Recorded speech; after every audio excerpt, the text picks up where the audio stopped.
Never miss a live stream.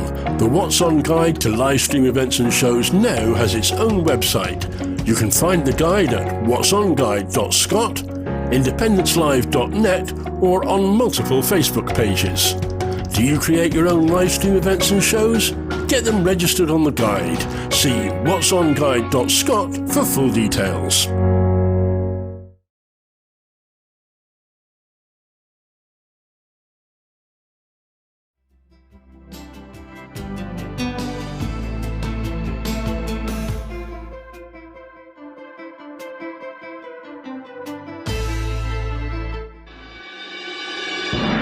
This is a new voice for a new Scotland. We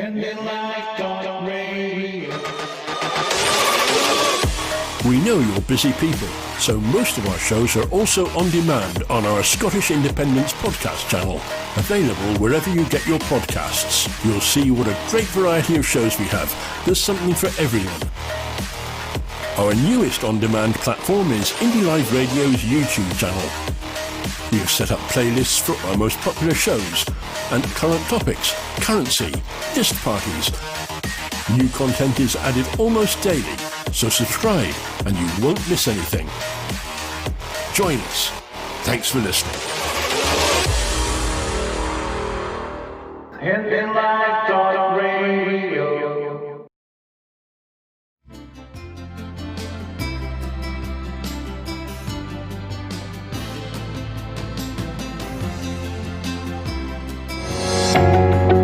Never miss a live stream. The What's On guide to live stream events and shows now has its own website.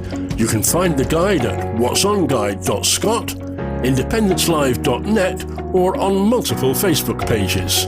Do you create your own live stream events and shows? Get them registered on the guide. See whatsonguide.scot for full details.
It's not acceptable to say we just keep on trying and we have another mandate and we have another mandate, we keep on trying. You've got to make a political judgment that it's not going to work and say, well, in that case, we have either got to admit that we're not going to go for independence. And this is where I think the government has not been honest with people.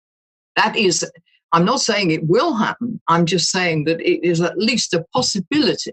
If we hone in totally on Section 30, we could not get a referendum at all under Section 30. And therefore, that to me means that you've got to find another way. But I don't think anybody who's gone over to yes now is really for moving, because I think they can see clear as day what things look like. And I always felt that during the independence referendum that it would take a no vote in order for a lot of Scots to realise the consequences of voting no. They would have to see what happens when they vote no in order to realise what a mistake it was. And to me, that's the clear blue water between staying in the UK and going for independence. It's clear, regardless of what Boris Johnson said the other day, that they will want to go back to business as usual, where the ultra-rich are the ones who gain from everything. Mm. We don't want to be part of that. We want the chance to actually build a fairer country.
film. You can watch this again. You can be part of it.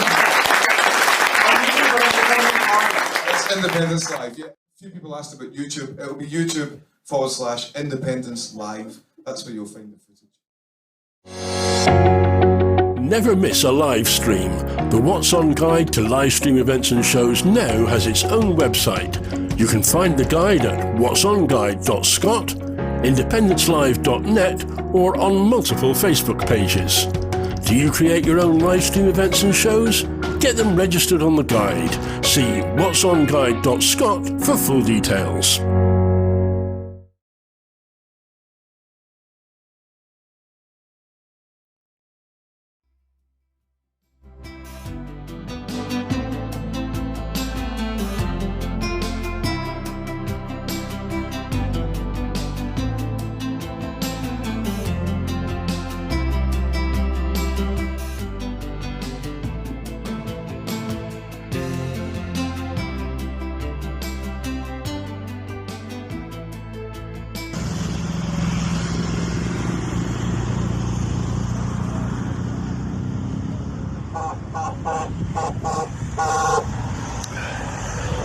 Here we are, it's the Yachin Bridge where we started the first 500 miles. In front of that beast there. This is where it all started. We're now in day 4 and we're heading towards Portree. We'll see he's on the road, sign the covenant, long walk to freedom. Talk to you later.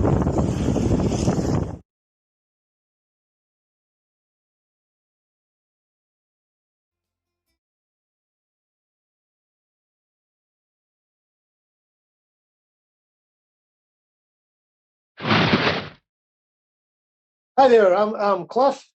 And I'm Russ. And we're from the Veterans for Scottish Independence 2.0 group.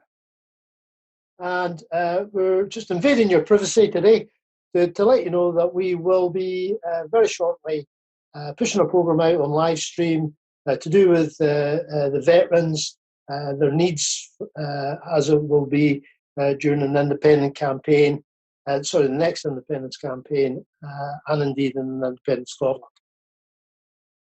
So get yourself in gear, come and join us, pull up a sandbag.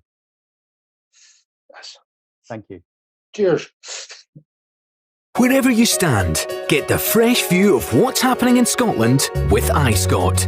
Celebrate everything about our country with intelligent, in-depth insight from lifestyle, culture to puzzles, and all the opinions you'll need. Whether it's digital or by post, subscribe now to iScot.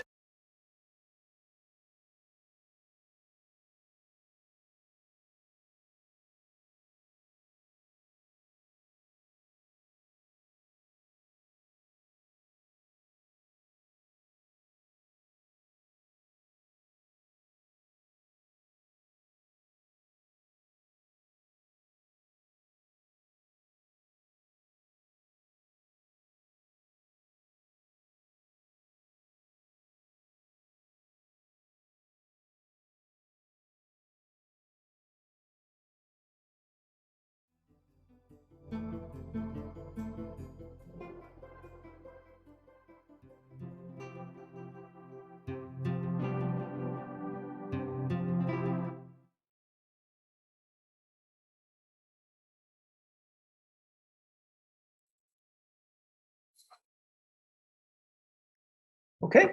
Good evening, everybody. This is Mark McNaught with the most recent installment of Building the Scottish State. And I have with me Matt Campbell for the second time in several weeks because we wanted to begin a discussion about what a Scottish constitution and what the Scottish state would become. So first of all, thank you, Matt, for being with me back.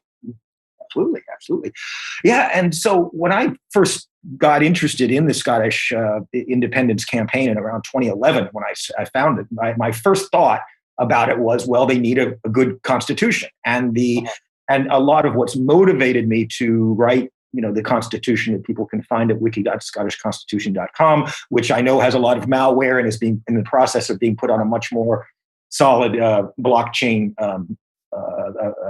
site, it was always in the interest of having taught U.S. campaign finance law and just feeling ill about how horribly corrupt the U.S. government has become, and what types of constitutional mechanisms could be put in to a Scottish constitution to alleviate these somewhat. I mean, we all have, there's human nature and ambition and all this stuff, but what could be done to, because what would be just the worst would be like, as the United States, when the Constitution was written in 1787, John Jay, one of the framers of the Constitution, famously said that the people who own the country ought to run it. And so what we'd like to do is talk about ways in which that can be avoided, because if Scotland just became another corrupt oligarchy after becoming independent, it would have just been a complete waste. So what are your thoughts on that? How do you see a constitution developing, and what types of things could be placed in it to make it so? I mean, one of the things that's I can't remember which of the founding fathers. I think, was it Jefferson that said the tree of liberty must be continually watered by the blood of patriots? Actually, Jefferson didn't play that much of a role in the Constitution. No, he was before that. He helped write he mostly wrote the Declaration of Independence, but it was mostly James Madison. It was mostly James Madison's model upon which it was based. Yeah. Yeah, but his statement about the Tree of Liberty and stuff, not suggesting warfare, but the idea that you have to have a continual churn in governance, you have to have that continual churn. I think there's an element of truth in that, because if you look at the most corrupt democracies around the world, I mean, yeah, you have actual functioning oligarchies and fascist states like China and Russia and the like, and North Korea. But if you look at democracies that we all think of as quite, mature democracies that haven't got anything bad going on, and then you dig under the surface and you see that actually there's huge amounts of political corruption, huge amounts of buying of votes and the like. Look at those countries. It's countries like the UK, it's countries like the US who have had pretty stable constitutional arrangements for the last couple of 100 years.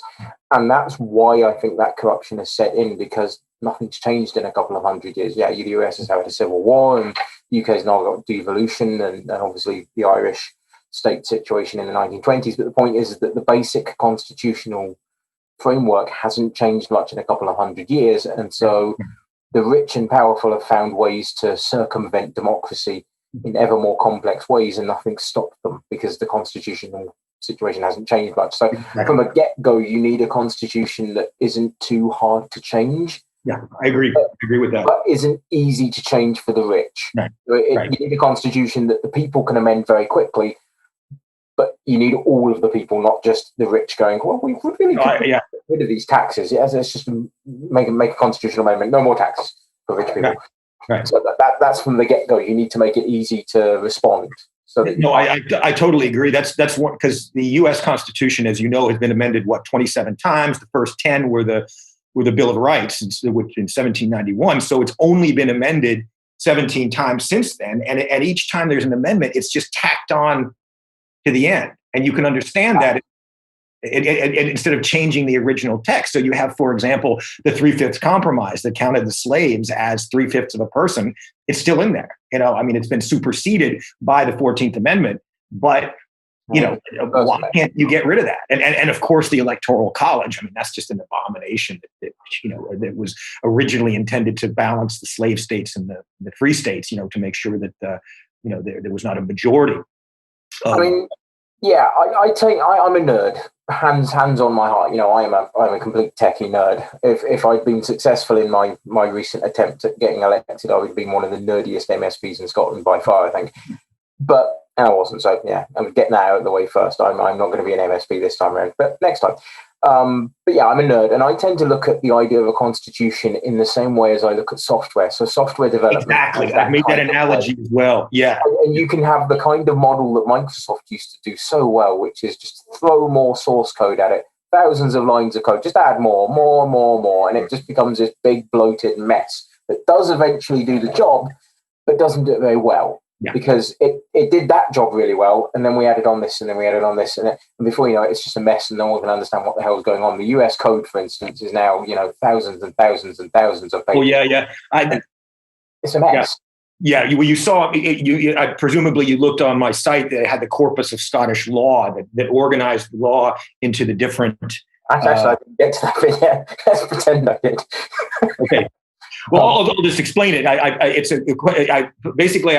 tried to think of every single conceivable sphere of law, like whether it be foreign policy, the judiciary, the environmental regulation, health law, all that, and I divided it into I think 25 or so different categories, and then created a corresponding institution that would basically be the administration of that particular sphere of law. So a health administration, a Scottish health administration would, administer, the health law, etc.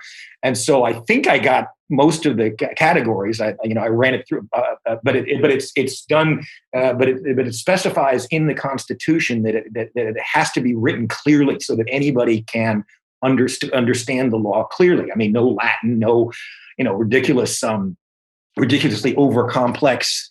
I mean, there needs to be an elegance in law as well. That's something you touched on there. This is something I actually quite like the first part of the US Constitution because it's so wonderfully.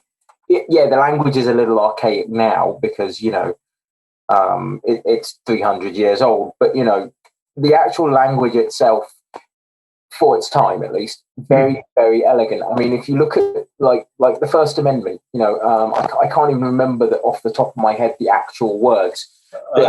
Congress shall pass no law regarding the establishment or religion or the free exercise thereof, or the freedom of speech, or of the press, or the rights of the people to peaceably assemble and petition their government. The government for redress of grievances. And I don't even have it in the top of my head, but I can remember it. And that in that one sentence, albeit a bit of a long sentence, it covers freedom of press, it covers freedom of and from religion, it covers the freedom of the press, it covers the rights of the people to petition their government for grievances and presumably be heard, and it covers the rights of them to assemble, which we don't actually have. In the UK, in Scotland, we do not have the right to assemble.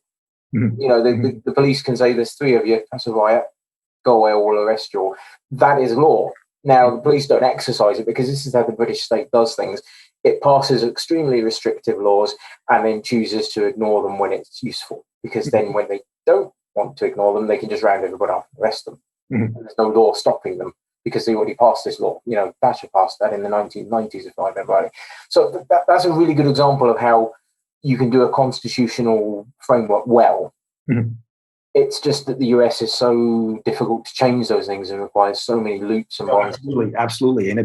And you see the federal government just can't pass a law to do something it needs to do. So it just finds a loophole, like all federal taxation in the USA, all taxation on things like alcohol. The federal government has no right to regulate alcohol.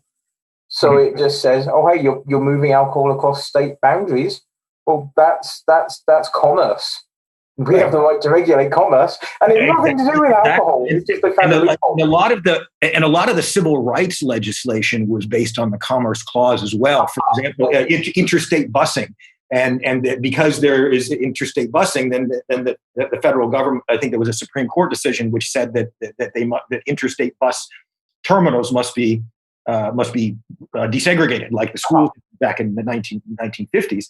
And but of course that was completely ignored. And then you had the freedom rides where people would drive through the South and the whites would go in the black facilities and then vice versa, and face chains and bad. The point is though that's like a loophole in that's like a bug in the source code. If you go back to the source code analogy, and I'll try not to do that too much because I'm aware quite a lot of the viewers are going, what the hell is he?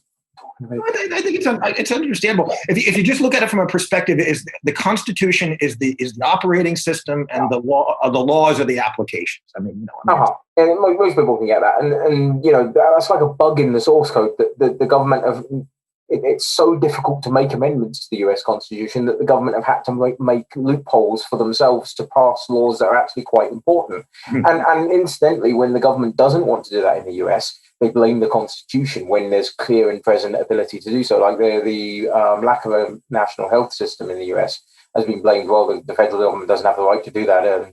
Really? Because it pretty much says that the federal government shall act for the greater good and health and yeah, well, that's the that's the McCulloch versus Maryland case of 1819, and in that case, because they had established the bank, the second bank of the U.S. and they want and the state of Maryland wanted to tax it. And so the question of and some of the arguments were, well, the second, it's not in the right to create a bank is not in the Constitution, therefore it doesn't have the right to. And so what they decided was that even if it didn't specify that they could create a bank in the Constitution, but the Congress could pass all necessary and proper laws for the advancement of so they had implied powers to, so if they have the right to regulate commerce, the logic would go, okay, then they have the right to a bank because it's necessary and proper to. All these implied rights and there's literally, lives have been lost over the positioning of a comma. Because 300 years ago they wrote this. Did they mean the comma to be here or not? Is there an actual comma? Let's look at the source document. You're like, just pass a new freaking constitution, people. You want to do these things. Government is supposed to serve the people, not a 300-year-old document, whether it's got a comma in it or not. And I'm bashing on the US here, but the UK that we're seeking to leave is just as bad because there isn't a constitution. It's 45 different acts of parliament from 1627 and another 15 from the 80s in the 1880s, and then the Representation of the People's Act as amended. What does as amended mean? It means they passed it in what was the original one? It was 1880 something, the Representation of the People's Act that allowed landowners to vote. And then you had women being allowed to vote. And then you had universal suffrage in the 30s, was it 1932? Yeah. And then you had more of these acts are piled on. If you talk about bloatware, the UK's constitution is unfathomably bloated, and that's by design. They want it to be unfathomably bloated. They don't want it to be like yours, where you can just go on a website and be like, oh yeah, that's all right. No, they want it to be huge, spooling messes of law that are so complex that they need researchers to understand it. If the government have to employ people with law degrees to understand their own damned constitution, what the hell have anyone else got a chance? That's and the way and of course everybody has a different understanding of it. You can interpret and you've got so many layers of jurisprudence that you can pretty much find anything you want. If you look deep enough, you go back to the 14th century legislation in prison laws, 1325. Only it doesn't apply in Scotland because we weren't in the Union. Right. You could spend half an hour ranting about how bad it is. I could spend an hour ranting about how bad it is, but I can sum up both the UK and US constitutional amendments in one sound. Nonsense. You've got the right of it. We need if we're going to be independent, which I think we definitely are. I think that Scotland needs a constitution that is driven by the experts. Mm-hmm. But determined by the people, not the other way around. Yeah. The reason I say that is the experts need to drive, like you said, that they need to say, right, this is going to need to be in the Constitution. This is a fundamental right. This is a sphere of law that needs to be enveloped in a Constitution. And this is just legal stuff. This is legislation that can be carried out by the Parliament and amended as needed. For instance, Parliament shall pass laws on the budget every year. That should be a constitutional thing. But the budget every year should not be.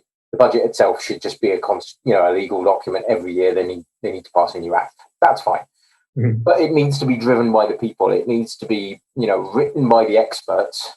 Mm-hmm. But the people need to be the ones saying, yeah, we want a right to this. Yeah. We feel that everyone in Scotland should have the right to housing. Yeah, absolutely. Because the United States, I mean, the first 10 amendments are negative rights in the sense that it prevents infringement of the state in these domains like freedom of speech, etc.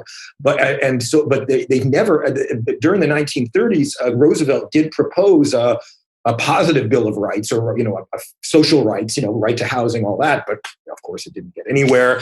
But because in the United States, there are no positive rights, and even the negative rights are kind of hanging by a thread. I mean, search and seizure, freedom of speech, all that. I mean, and then the criminal procedure with the Fourth Amendment, et cetera, right to trial by jury. That's being pretty much swept away as well as the criminal justice system becomes increasingly privatized. And the US Constitution does have one little bit that I really quite like in it.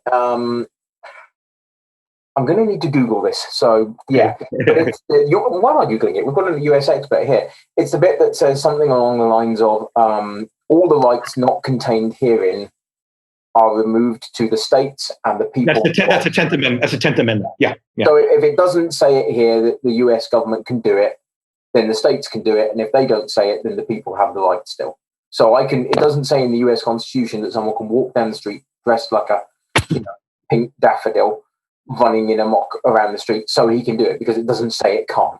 Mm-hmm. No law against it, and the state hasn't passed a law against it, and the government hasn't passed a law against it. That's a nice idea, the idea that the freedoms belong to the people, mm-hmm. otherwise specified. That's good. Mm-hmm. Yeah, but the thing is, the 10th Amendment's been used certainly by conservatives to say that the federal government doesn't have this power. I mean, and what you call strict constructionists, who say that only what is in the Constitution is the government can do, and so that means the government can't do anything. And of course, they use that with regard to with the health care. When Obamacare was passed, they were saying, well, it's not in the 10th Amendment says it's power to the people. The government doesn't have. There's no explicit power to create a health service. Power to do a lot of things the U.S. government have done, but that they can find loopholes around that. But yeah. That's getting back again to this argument, and we're still talking about the US, and I'm sorry about that. But that's getting back to that argument that your constitution is so rubbish that you have to debate whether there's a comma in the founding document. Mm-hmm. Write a new damn founding document. The idea of writing a new constitution, I said this to a friend of mine from the US. I said, he was arguing about healthcare, and he said, yeah, there's constitutional problems with it, so write a new constitution. And he just stopped for like a second, because the idea had never even entered his mind that you could do that. And I was like, well, why can't you? Because that's how the whole country's founded. And governments are supposed to be there to preserve old documents. They're supposed to be there to serve the needs of the populace, the government. Government for the masses. We've got a couple of questions coming in here. He says, do you support the long walk to freedom and the Scottish Digital Covenant? Yes and yes. John here asks, are there many countries which do not have a written constitution? I do know that there are, I think 3 or 4 in the world. In Israel, Israel, the UK, and I think Japan. No, Japan had one. No, Japan definitely has one, and Canada is. I think it's more under the Westminster Acts or something like that, which are basically constitutions. Yeah. But it's Australia has one. 3 or 4 in the country. Out of all of the entire countries, the 160 whatever countries, it's only 3 or 4 that don't have a written constitution, of course, the UK included. And you combine that with this notion of parliamentary sovereignty, the crown in parliament can do anything, basically, and so it's rather dangerous. The US model at least has some checks and balances. The reason why, again, the US has fallen so far from the tree of liberty, so to speak, the apple's fallen so far, is specifically because it's so hard to change and amend. Checks and balances work to stop progress as well as to stop they work to stop tyranny. But the trouble is the tyrants are more determined. Yeah. And that's where your problem comes in. In terms of what we need to do for a Scottish constitution, I think, yes, the digital model is good. We have the chance to not just use digital tools for the sake of it. Always a danger when you have nerdy people like me. Ooh, let's do this thing because we can. The internet lets us. No, we have the ability to use the internet and crowdsource a constitution in a very real sense. Yes, it's going to be guided by experts, so it needs to have people like you, far more learned than idiots like me, saying, you want these rules brought in from the beginning. If you want this right, you're going to have to write it in the founding document, and second paragraph in, just after the bit about what the country's called. But these things you probably just want to handle with legislation, and that's fine. Mm-hmm. But the people should be the ones that come in and get to say, everyone should have the right to free, well, not free, everyone should have the right to housing, everyone should have the right to an education, regardless of the day. And also, I think they should have the right to rule on what form of government they want. Do they want to keep the monarchy? Would you rather be a republic? I mean, that should be open for a blockchain vote, basically, to determine, what. I'm not so sure about allowing everyone to vote on everything, though. Okay. I think that there should be the general push should be determined by the people. I worry that we end up with direct democracy if you allow people to vote on every last part. And the reason why that sounds like a bad thing is because people don't care. Mm-hmm. It's fine to have people say, yes, do you want a monarchy? Yes or no. Everyone can understand that. You can say, okay, do you want a monarchy or do you want to have an elected president like Ireland has, ceremonial role, get some nice old guy to come in, a nice old lassie to come in every now and again and shake the bit, and that's fine. We can do that. That's an easy one to vote on. It's when you start to have votes on everything that you get trouble in. Do you want to ratify this treaty with the United States? What does it do? Well, it has 477 different provisions. Mm-hmm. Your average person on the street is going to go, oh, I don't like America. I love America. Click. Yeah. And that's where your problem comes in, because 477 provisions, your legislator hopefully has read most of them, or at least have an aide that understands them and read them to them. Mm-hmm. Words. You're never going to get that level of engagement with I understand that. I was thinking more just in terms of constitutional development, being able to get broad consensus on a form of government, things, monarchy. I know you understand it. I was saying that for the sure. Because there was some debate on this about a second chamber. Should we have the Commonwealth stuff that was out today? Should we have a second chamber made up of the people? And I said yes and no. I think it should be made up of experts, possibly, preferably without party bias. But I don't think we can. That's the Jeffersonian thing again. You're never going to get rid of parties, but certainly remove the second chamber from the whole first chamber election timeline sort of thing a little bit to try and get rid of party bias, because it should be made up of experts. Yeah. And someone was saying, no, it should be like a citizens' assembly. I said, yeah, but your average citizen can get legal advice given to them, but they're not going to care. You're not going to get an average citizen coming in off the street and being made to be in a second chamber for a year or 3 years or whatever, being told, we need to vote on this legislation. This legislation has 470 pages. And some of these clauses are very complex. The lawyers are going to give you a briefing on it. You're not going to get that level of buy-in expertise. Not everyone can do that. That's not an insult to not everyone. For instance, I could probably do it. I'd find it challenging, but I could do that. Mm-hmm. Can't build a table. I'm probably never going to be a championship athlete. And I'm really, really, really poor at languages. Everyone has different skills. You need a certain skill set to be a legislator. I think that's where the danger of having too much citizen participation in. Citizens should be driving the direction, much like elected politicians drive the direction of government. Mm-hmm. Your average politician is not a civil servant and is not going to make sure the lights are kept running. So you need different people for different tasks. Citizens' task is to drive the direction. So that's a very long spiel. Sorry, I'll stop. No, that's no problem. Because in this idea I had for the corpus of Scottish law, it wouldn't be so much a question of passing legislation. The legal framework would need to be, the general direction of the legal framework would need to be set up. But as I said, it needs to be accessible to everyone, readable, understandable, and rather than have it and where you can go back and change the wording of the law if there's some difficulty with that, without having to pass new legislation. So instead of, because I remember when I did some research for my thesis back in 2000 in the Library of Congress, and I remember seeing the U.S. code there, just book after book going back, and so just Microsoft model. Yeah, and so you just have layers and years of legislation, and it's even worse in the UK because it goes back much further, and so the idea that you could just replace all of that. All these books, just incomprehensibly written legislation with a clearly written legislation, which corpus of law. So rather than passing a law in the traditional sense, it could be developed, with popular input, and then but also the wording can be refined and voted on, of course, handed over to the lawyers. But just changing little parts of it if it's problematic, or if it doesn't. Again, rather than the Westminster model, where you can pass legislation, but the only way to get rid of it is to repeal it. Even then, repeals are actually never. My understanding of this is not 100%, but my understanding is that repeals never actually get rid of the original law. It's still on the books. It just has repealed by and then the new law. So the actual law, if you go back, every single act of Parliament since 1707 is still there. Yeah. It's just that the text of it may well be repealed by, Repeals Act 1947 or something.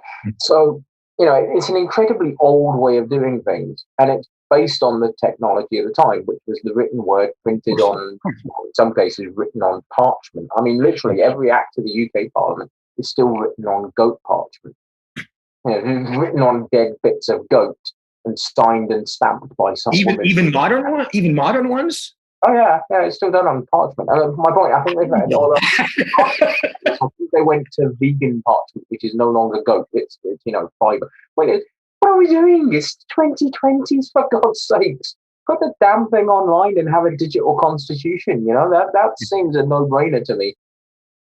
And that enables other things to happen as well. So instead of repealing, you just have, here is all of the law on a server. Mm-hmm. And on a blockchain, here is all of the current law, and if we remove parts of it, then it will just get removed and it will be archived somewhere. Yeah, but all of the current law doesn't have links to 57 different laws. If anyone out there has used Linux, the current model of legislation is a bit like Linux. You look up a law. Say you want to look up the Representation of the People's Act. You look up that law. Oh, there's 15 other laws that are dependent. Paragraph 15, delete section 1, section 6 of the Annulment Act. And then you have to go and look up the Annulment Act. It's very much like installing Linux, where you installed something back in the day. You installed Linux and then you needed this bit of software, and that had 14 dependencies, and you had to install this to get that one working, and this to get. Before you know it, you just wanted to turn your microphone on and you've installed 77 different things and had to code something from source. That's the UK's law. It's this Byzantine mess. Mm-hmm. Even lawyers don't understand. They have constitutional researchers in the UK Parliament just to understand the law. It should not be this hard. No. And everybody should be able. And if and the thing is that when it is written in that fashion, just texts and text going back hundreds of years, it makes it much more easy to exploit the law, of course, because if you want to suppress something or whatever, you could find, the Bugger the Jocks Act of 1322. That's the UK Parliament passes these laws and never enforces a lot of them. There are daft laws. We've all heard the urban myths about it's legal to shoot a Scotsman from the tower. It's not. It's just that law exists, but also the Murder Act exists. So the Murder Act so there's laws that contradict each other constantly. And it's the more recent one. It's like a badly stacked pile of Jenga. I'm aware I'm putting more metaphors for people to wrangle with, but it's like a badly stacked one. We'll pull that block out and put a new one on the top.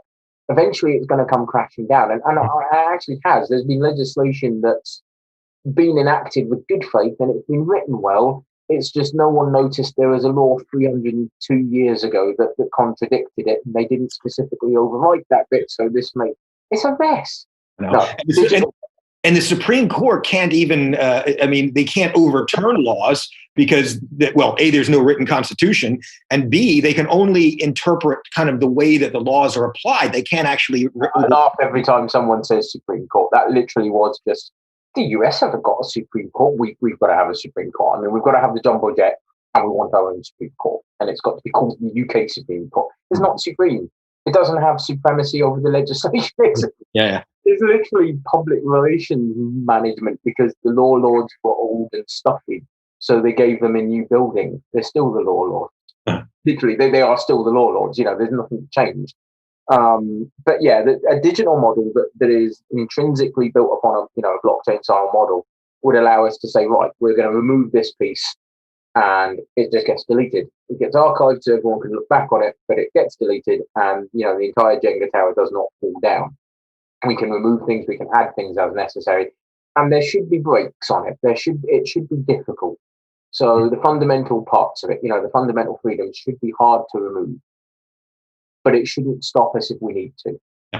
There need to be public buy-in, and there would need to be consultation and stuff like that, so that you can't just, we don't like free education anymore, get rid of it. It would need to have, a super majority of the people to enact, but it should be doable.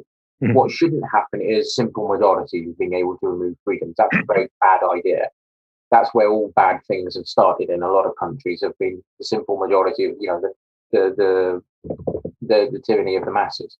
So it needs to be the tyranny of extremely masses, like 70-80% of the people are in favour. Okay, but even then, there's certain parts of it that shouldn't be amendable at all, like the fundamental rights to liberty, love, and happiness. No, absolutely. Yeah. You've got a question there. Sorry. Oh, what do we think about the? What do both of us think about the Swiss system of referendum for the people to decide? Yeah, I'm agree. Within what's interesting about this constitution that I've developed is it gives the right. It gives the ability of referendum in different scope. Not necessarily the whole country. Maybe a neighborhood wants to do something different with their park or the land or something like that, and they would be able to organize a referendum, and on a local level or on a broader level or on a national level, and so that would I'm definitely for it, and I think that we can go even further in the way that the referendum are developed. Have you signed the digital covenant? I think so, yes. I say I think so because I remember signing it, I think in 2015. It was a long time ago, so I believe I remember thinking. I think I remember signing it way back. I may have signed it. Well, this has only been signed for like a year. I mean, it's been about a year that you've been able to sign it. So this is a newer one. I may have. I think I did. I remember thinking and going, yeah, that's good. Okay. I need to look that up now because the trouble is, you see, when you've been out for 5-10 years, you sometimes forget. Did I sign that? Or did I sign the last? Well, it would have been much more recently because we've only been gathering signatures for the last year or so. So I definitely checked. I think I signed it. Yeah, okay. I signed the one that the Yes Hub folk were pushing out. This is entirely different. This is entirely different. I signed the one in 2018 as well. Just go to digitalcovenant.scot and see if you recognize it. Yeah, this one's based on because you may well know that there was a Scottish covenant back in the 1950s, which over 2 million people signed, then was completely ignored by Westminster. This is an updated version that calls for the union to be dissolved. Which cannot be as easily ignored because it's using blockchain signatures where you do it and you get a transaction code of like 25 letters or something like that that can later serve as the basis of digital identity, self-sovereign identity, and stuff like that. The blockchain. I mean, I was one of the. I try not to talk too much about Bitcoin because empty docs. Value of my house, that kind of thing. But I was one of the founding supporters of the Scot Coin project, and also of the coloured tokens. I think they renamed it because something about racism. But it was the whole architecture of Bitcoin based on token colouring, asset management. And I was a big supporter of that from the get-go. So yeah, I'm down with the whole use of Bitcoin for stuff like this, because the whole point of having blockchain is the ability to say, yes, this has definitely happened, this thing has happened, and this person has said yes to it, or this person said no to it. So it's perfect for voting, it's perfect for land transfers, it's perfect for constitutional arrangement. I'm not sure I'd use it for actual legislation status though, because call me traditional, but I'd like a paper backup of the Constitution. I'd like the paper backup to be there as well, because, well, electricity does fail sometimes, I'd want it to be backed up in paper, or I'd want the legislation to acknowledge the paper copy first, or something like that, just so that there is a permanent etched on stone document, and I don't want it having to get printed off every night. But yeah, so I do support the digital covenant. Can't remember if I signed it, to be honest. Okay. But yeah, the idea of legislation for everything, again, that's getting back to that direct rule thing, which makes me a little nervous, because if you go into the weeds too much, you end up with a situation, I think, where only people who are really interested and really care about something get involved in that vote. And why that's a problem is that sometimes the only people really, really, really involved in something are people that aren't doing things in the public interest. Right. So everyone can vote on it, but no one actually voted on it. And before you know it, you're in a dictatorship, because there was a vote held about removing all of them rights to people. And the only people that actually noticed it was happening was the fascists bringing it in. I don't think it would go quite that bad, but you end up with a slippery slope of bad law being passed just because only vested interests noticed. Yeah, I think that you need elected representatives that the people can trust to pass the bulk of the bread and butter of getting along with running the country. But equally, certain things should be capable of being put to a vote. I like the idea of localism in the referenda idea. So that's something the US actually does quite well. You know, you have individual areas saying, yeah, we want to, Proposition 12, remove the right to congregate on Sundays or something. You have that idea that you can put propositions on the ballot and have them voted on. I think that should be part of our new constitution as well, like you said. I like the idea that local government should be more local. When I was a councillor, or maybe again, and councils have so little powers in Scotland, and they're huge. If you go to Norway, if you go to Sweden, Denmark's not much bigger than Scotland. It's got a big population, but not much bigger than Scotland. It's got far more local authorities in Scotland. We're 32. I think Denmark's got in the 90s. And they've all got more powers as well. But when I was a councillor, I was like, well, can we just stop? We had too many off licenses. 90% of the alcohol was all served through 2 off licenses, and they were the supermarkets. And I said, well, can't we just restrict them to supermarkets selling more than this amount of alcohol? That would stop the problem there. But they're not allowed to sell. We've got a problem with cheap cider. Can we not just say they're not allowed to sell cheap cider anymore? No, we don't have that power. That's a national power. That is a UK-wide power. And I'm like, hold on. Why? we're the council area. We're the council area that's got this problem. Other areas don't have a problem with this particular one. Can't we start? No, we don't have that power. Why not? Why is it reserved to? That's like a top-down model. We need a grassroots model. We need to say no. The local people want this. The local people will have this because the local people have decided this for themselves. And that's where the idea of government should come from. It should come from the people first. Okay. Well, in the constitutional framework that we've developed, there's ample scope for your ideas and putting them in there of the way that the local government can be developed to remedy these things, and also in the law as well. So as much as you want to participate in helping out, you're more than welcome. Oh yeah, I mean, but that idea of localism, is that. Yes, sorry. It is a different digital covenant. It's a different digital covenant from previous petitions people have signed. Yeah, there's been so many of them that where my confusion, I couldn't remember if I signed this one. But yes, the issue of local government. It's a good metaphor for the whole of government, where change isn't driven by the people at the bottom. It's being imposed from people on the top. Local government doesn't have much power because the national government has decided that. The national government don't have much power because the UK government have decided that. The UK government, in some ways, don't have much power because the Queen and the landed gentry decided it wouldn't.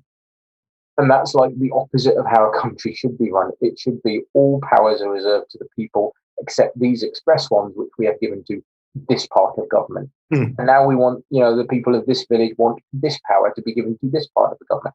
Now, obviously, that can go too far in some ways. Like, you can't have the Isle of Arran deciding that it wants to have a trade treaty with Canada.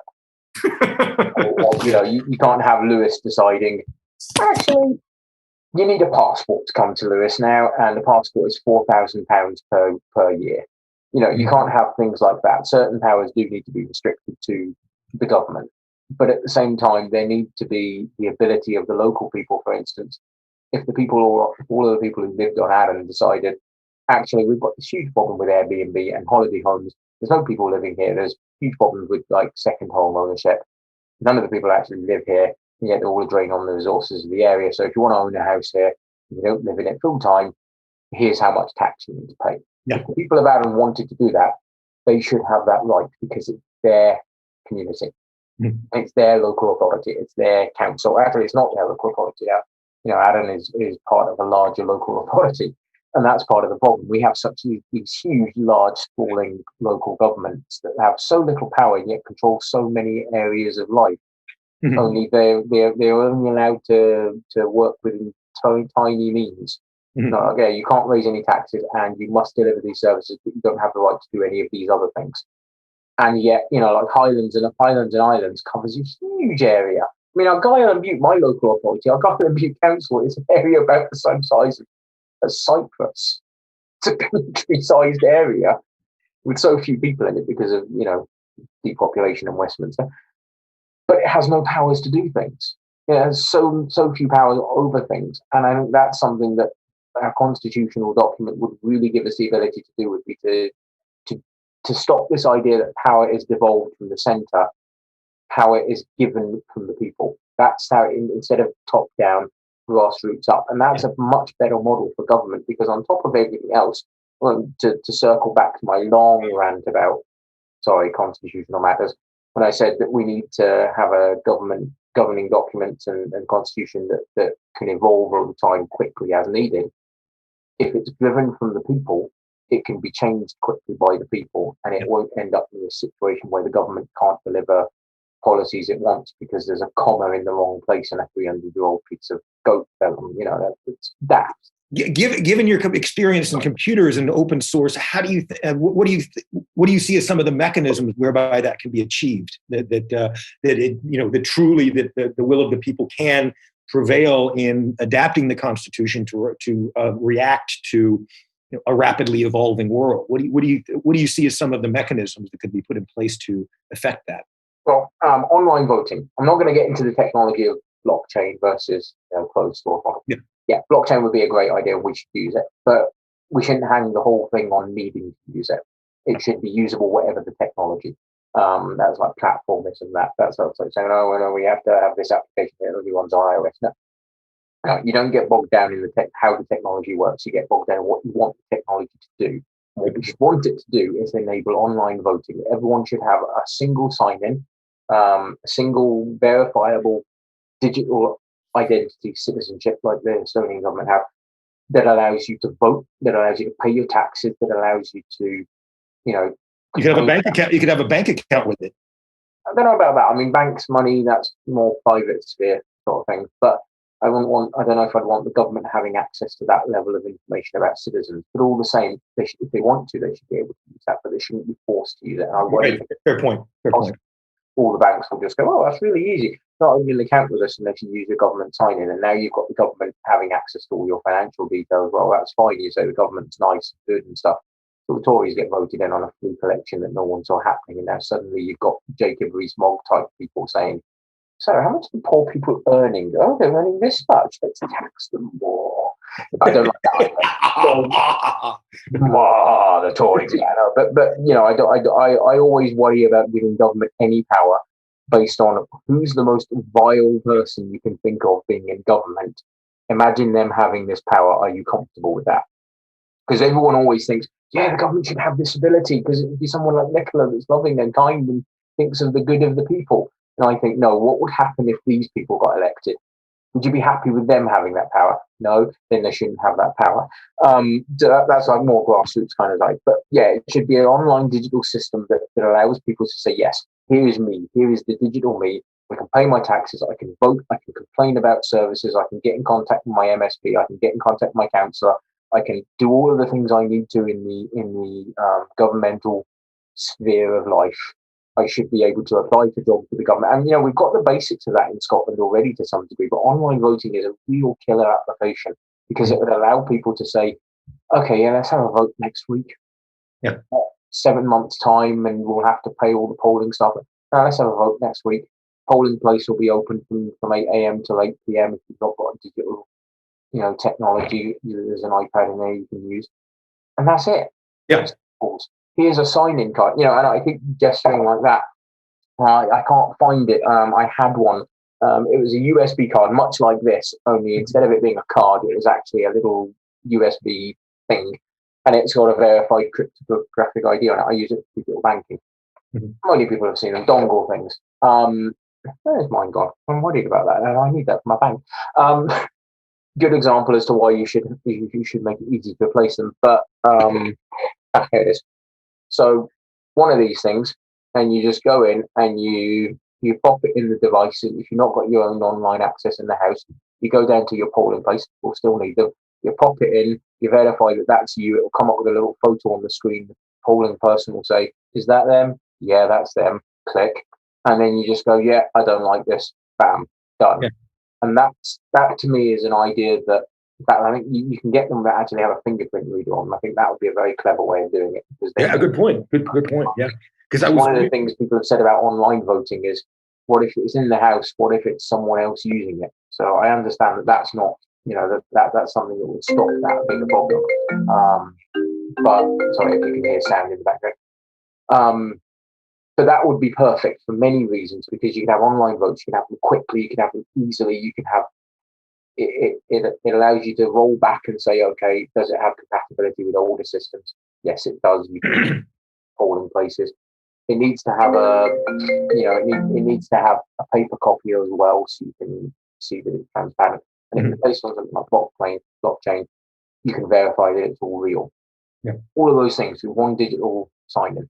Sorry, that was a very long spiel. Again, I'm talking. No, I appreciate it. But yeah, because I was reading through the legislation for the just sort of skimmed it of the legislation that the Scottish Parliament has passed for a referendum without naming the date, and it's it's like hundreds of pages, and then annexes of hundreds of pages. It's like, it doesn't have to be that complicated. You have to pay the poll workers. You got to do this. You got to do that. And some of that you do need to do. Some of that we will need to do, because unless every single person in Scotland has a digital device, and so I totally agree. You need to do the basic stuff there, and a lot of it though is actually. I'm defending the government here. I'm not going to be part of it now. But all the same, I'm defending that because a lot of that actually doesn't have anything to do with voting. It has to do with money. It has to do with campaign finance. Yes, I understand that. You are very familiar with, because one of my criticisms of the 2014 referendum, and I spoke to, I think, every single one after 2014 that I've been finished. I think I spoke to most, if not all, of the SNP representatives on the local government committee, on the referendum committee that passed that bill. Was, why in the name of hell are you allowing companies and people who don't live in Scotland the right to pay money over this? Because there were companies in England, there were individuals who were not voters in Scotland putting huge amounts of money into the referendum campaign. They don't have it. That's not flying. No, you can't have that. So there's a lot of stuff in that bill that covers that, and that would need to be covered whether it's an online vote or not. But you're right, there's a lot of dump in there, and it's just it's archaism. It's stuff that shouldn't really exist, but it exists because we still print laws on pieces of goat and have an old woman with a crown and a little stamp to sign them, instead of just an online access portal and the person in charge of approving the legislation puts their thumb on there and says yes. All the MSPs put their little card in and say yes. Everyone at home that wants to vote on it flashes their little thing or goes down to the polling place and clicks yes. Done. You can have a vote in a day. None of this counting nonsense the US have. I mean, I'm sorry. I'm trying not to bash the US. I really tried hard. I mean, you know why? For the viewers that are at home wondering, why in the hell does it take the US 7 days to count a bloody election? Why is it still going on? It's nothing to do with the population. It's nothing to do with the voting system they have. The voting system's fine. It's because Republicans over the last 40 or 50 years in the US have systematically destroyed the electoral system. Absolutely. They've funded polling places. They don't have enough counting agents. They don't have enough polling places. In Scotland, we have one polling place per 4,000 voters, roughly, on average.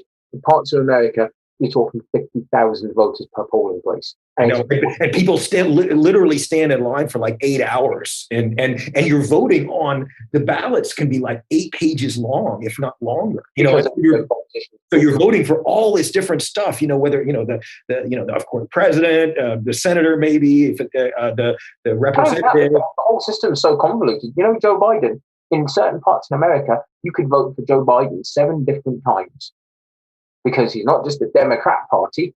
He's also the Constitution Party candidate. He's the Taking America Forward, I think, candidate. And there were like 7 or 8 different entries you could pick Joe Biden from. But if you pick 2 of them, your vote's invalidated. It's just bafflingly stupid. I mean, and it's deliberately so. I mean, well, it's not stupid in the sense that, I mean, no, it does its job very well. It stops exactly. It disenfranchises people. It makes it so confusing. Because them polling places where there's 50,000 people per polling place, 50,000 poor people, a lot of them black, and nobody wants them voting. The Republicans are just like, no, we don't want them. And so if you can get them, and sometimes they tell people the wrong place to go. It's often a different place each election. And so, you know, like, and I think in the Arizona primary in 2016, just one example, they closed 2/3 of the voting booths. And of course, they'll be in Democratic areas, or, you know, and then the Republican area. No problem. Very good question just came in there. Why don't the Democrats change things? Well, they do when they come in. But you see, the US model is in some ways better, but in some ways worse, in that it's up to the states. And some of these states... Exactly. I was just going to say, the only thing the Constitution says on elections is that the states have the power to determine the time, place, and manner of the elections. That's it.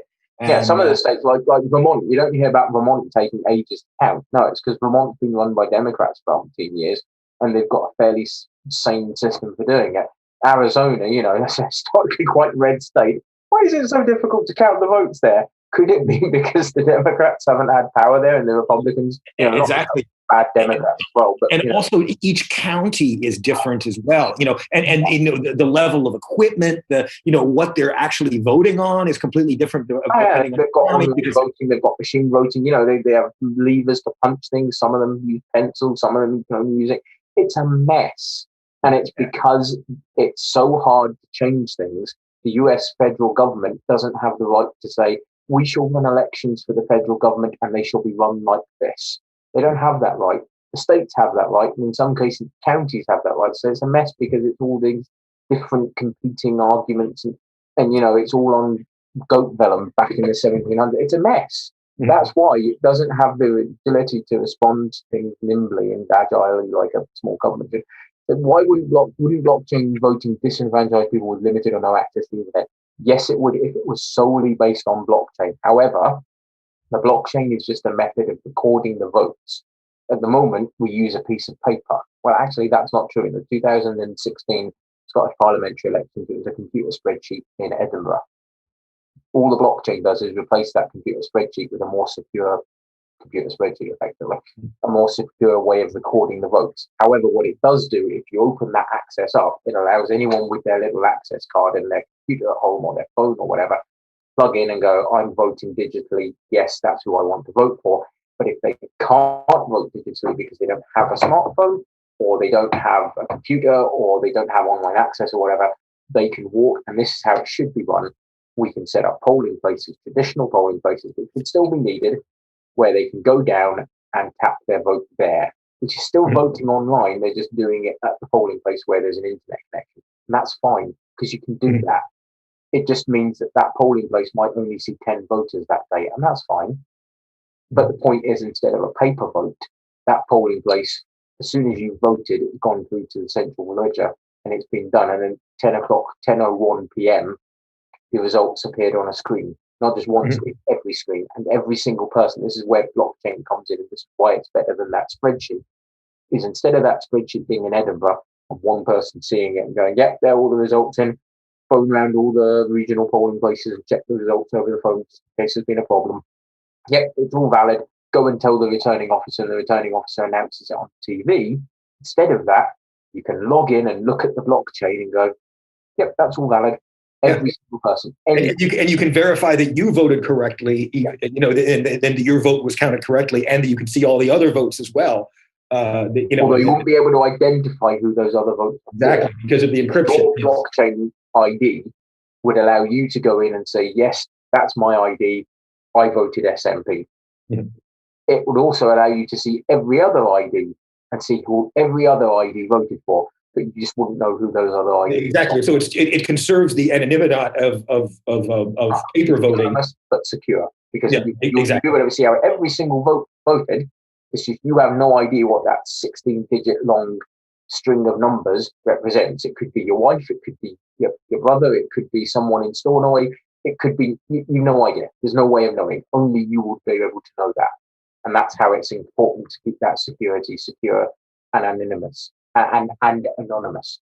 You mentioned earlier about blockchain and regarding land transactions. Yeah. I'd be interested in getting your thoughts on that. What really I saw a little video about them doing it in Africa. I was about to say in Africa, there are places in Africa, Botswana, I think, where that was it. They've actually adapted the land registry to be done via blockchain. And the reason they did this, and this is an example of not focusing on technology, but focusing on what you want the technology to do, is that they did this because a lot of the people didn't have access to lawyers, but they all have a mobile phone. But it's not a smartphone like an iPhone, because we're talking rural Africa here, quite poor. But a lot of people have a mobile phone, an old mobile phone, and they could dial a number on it. So they changed to this digital blockchain-based land registry because they didn't have to have pieces of paper signed by lawyers that they couldn't understand. Like it happened in Scotland when the poor land, everyone who was poor got their land stolen off them in the 1800s and 1700s. That stopped happening in this part of Africa because the digital blockchain stuff works on their phone. So they could text the number in and sell that piece of land to the guy over there, and he got it on his phone and he's got the number, and that's it done. No lawyers and no chance for someone to steal the land off them while writing some dodgy. They can just look it up and go, yes, he owns that piece of land. And he owns that piece of land, and it's all recorded on a blockchain. So no fancy lawyer in the capital 500 miles away can just wipe the poor people out by going, no, I own this piece of land. So let's change this. They can't do it because it's all digitally, it's digitally corroborated on the blockchain. For the viewers wondering what the hell this blockchain thing you're talking about, it's how Bitcoin does things.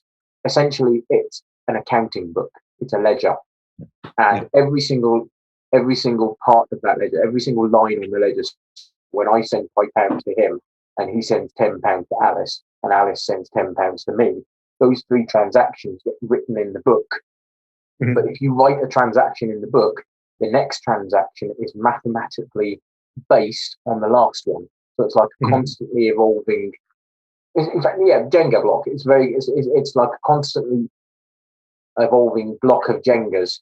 So when I add a transaction to the pile, the next one goes on top of it. And if you remove my transaction, the whole thing falls down. So it's a very easy way to secure things for money transfers. But then they worked out you can do other things on it as well, like transferring land or recording votes.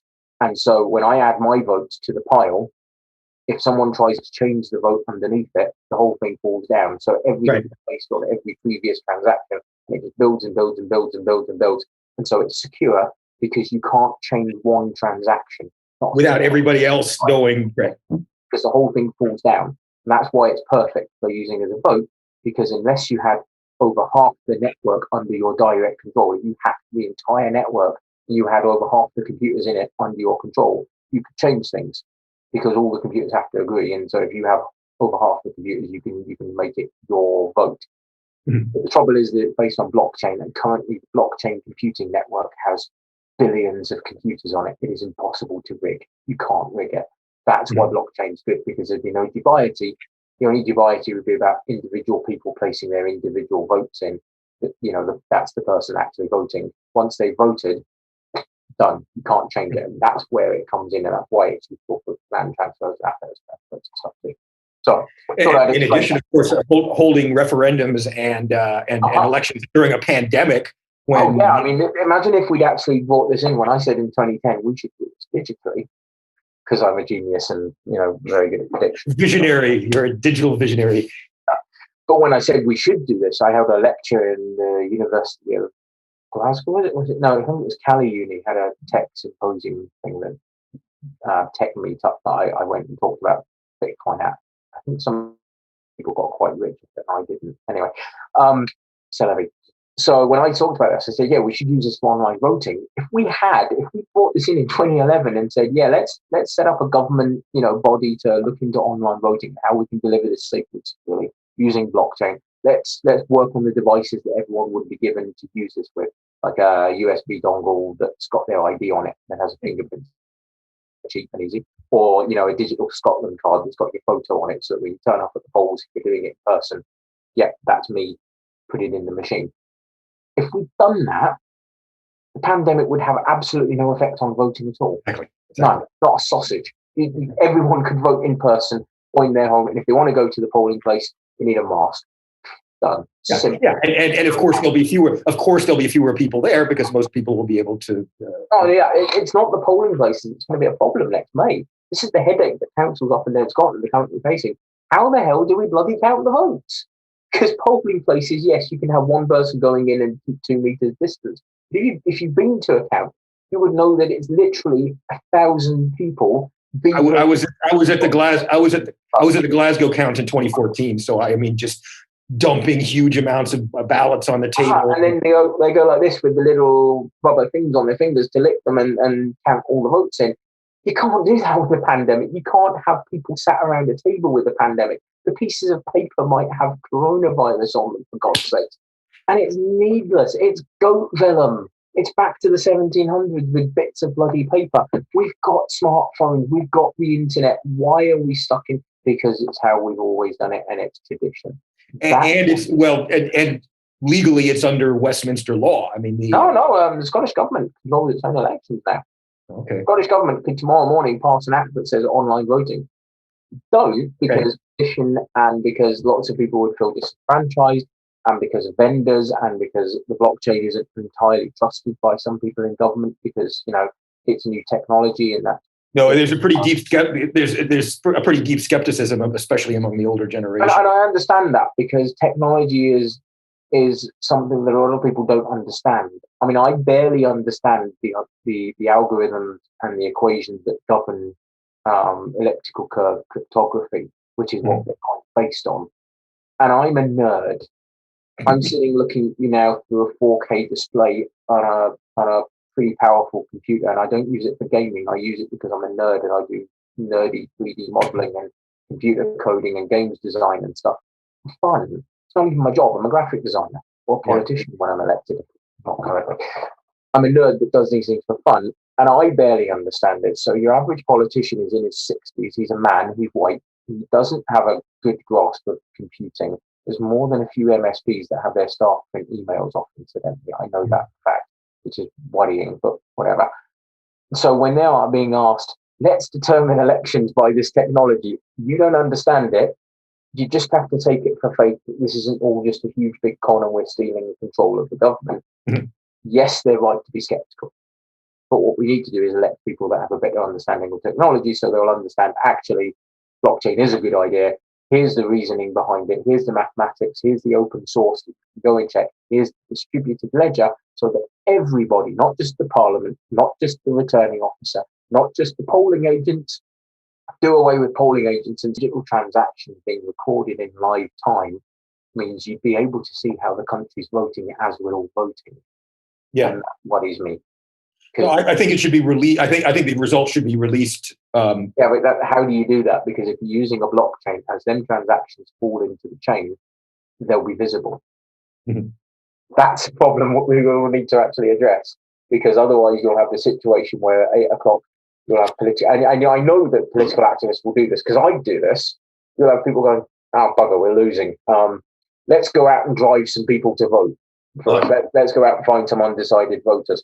And that's how that would work. And yeah, okay, the political system would change and adapt to work around that. But I think it might be a good idea if everyone can't do that from the start. So there might need to be some way of maybe holding transactions locally, but that introduces problems. But that aside, it could be deployed tomorrow morning. I guarantee you, if you gave me a budget of a few thousand, a few coders, and I think maybe 20, 30,000, a few coders and a couple of months, I could have you an online voting system. Yeah. Guaranteed. Okay. I wouldn't be doing most of the coding instead. I've been high pressure. We should wrap it up, but I'd like to talk to you. But stay on after, just because I want to probe that further. But anyway, so thank you everybody for watching. It's been a pleasure to have Matt, and I'm sure he'll be back soon. So. This is a big topic. I do apologize for anyone who was checked out and just gone, "Oh, this is boring." I do get that, but this is a big, huge topic. We're talking about the technology of the internet has changed the way our world works. Mm-hmm. Blockchain has the potential, though not the definition, but the potential to be a bigger change to the way our world works than the internet and arguably electricity, with its potential for finance, democracy, possession management, assets transfers. It is potentially as big a transition change as electricity was in the 1880s. That's how big Bitcoin is. So it's a big topic. Sorry.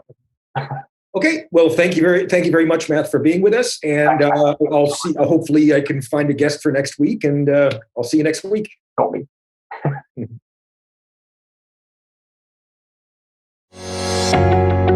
Never miss a live stream. The What's On guide to live stream events and shows now has its own website. You can find the guide at whatsonguide.scot, independencelive.net, or on multiple Facebook pages. Do you create your own live stream events and shows?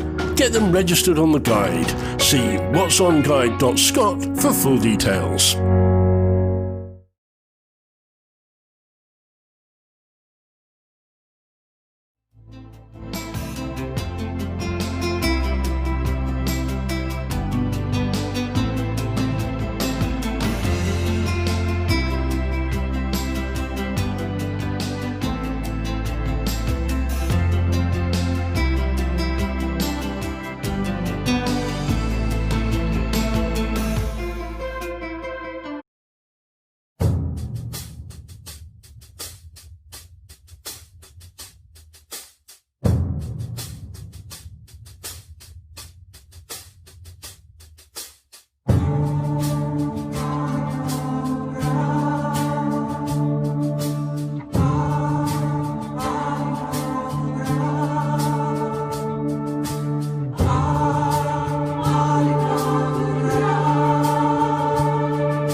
I saw you weeping outside the seat of power.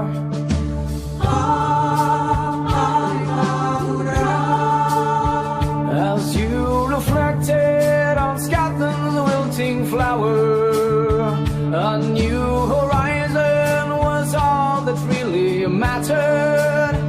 But dawn had broken as dreams and hopes lay shattered.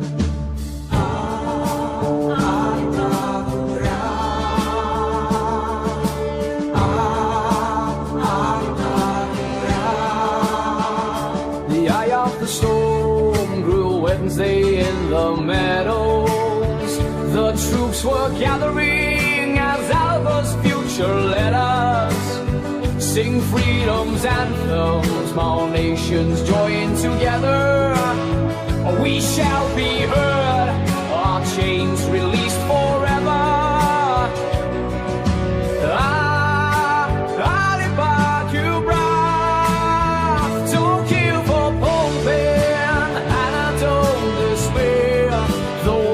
Change are blowing and careless on its way. A sea of soul tiles were sailing in the sky. Oh, proudly saying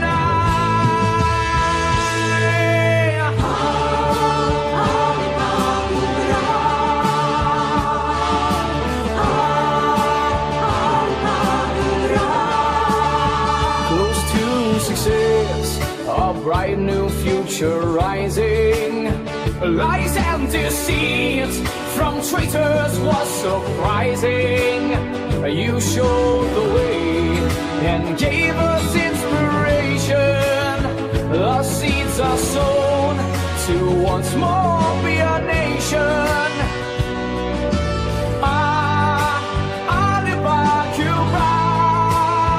Don't give up open, and I don't despair. The winds of change are blowing.